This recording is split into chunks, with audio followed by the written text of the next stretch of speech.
support Trump. Trump's not going to be reelected in 2020, and then you'll be able to negotiate whatever deal you want. Meaning, if Trump loses in 2020, you can go back to having the advantage in U.S. China relations. Again, there's nothing advocating this.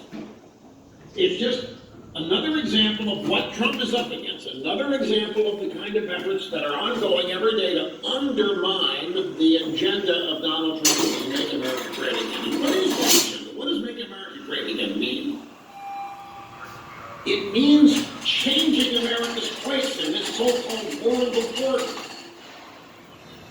where we acknowledge that we are a superpower, but we apologize for it, we feel guilty about it. You might think this is the wrong way to portray it, but it may not be the precise explanation for why we assume this position is the most easily communicable to me and communicated to you.